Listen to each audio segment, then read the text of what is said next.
চলতি বছরের মার্চে চট্টগ্রাম বন্দর দিয়ে গত বছরের চেয়ে 12.5% বেশি পণ্যবাহী কন্টেইনার রপ্তানি হয়েছে। তবে একই সময়ে আমদানি কমেছে প্রায় 3.5 ভাগ।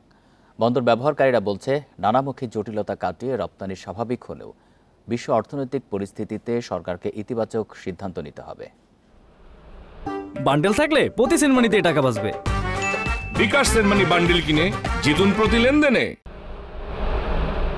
চট্টগ্রাম বন্দরে চলতি বছরের মার্চ মাসে কন্টেইনার ভর্তি মোট পণ্য রপ্তানি হয়েছে ৬৮,৪৯১ একক, যা গত বছরের একই সময়ের চেয়ে ৭,৭৩৯ একক বেশি। আর আমদানি কমেছে ৩,৫৬২ একক।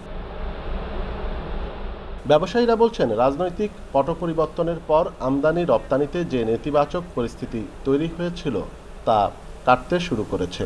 বাণিজ্যিক পণ্যের আমদানি কমায় কিছুটা প্রভাব পড়েছে বলে জানান তারা। এলসির এগেনস্টে যে পণ্য আসার সেগুলি কিন্তু আসছে, পণ্য কমে গেছে কমার্শিয়াল ইম্পোর্ট। তো যেটার ইম্প্যাক্ট পড়ছে, কারণ হাই ডিউটি আইটেম হচ্ছে এই কমার্শিয়াল ইম্পোর্টগুলি, তো যে কারণে রেভিনিউতেও একটা চাপ আসছে।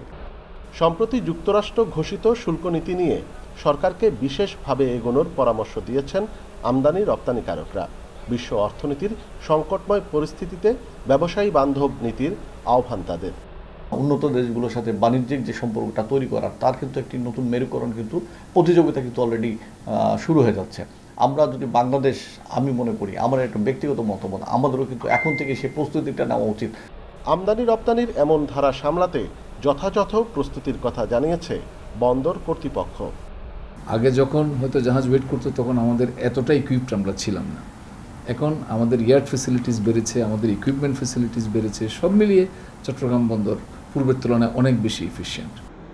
দেশের মোট আমদানি রপ্তানির 92% পরিচালিত হয় চট্টগ্রাম বন্দর দিয়ে। এজন্য বন্দরটির সক্ষমতা আরও বাড়ানোর দাবি জানিয়েছেন ব্যবসায়ীরা। অনুপম শীল, ইন্ডিপেন্ডেন্ট নিউজ, চট্টগ্রাম।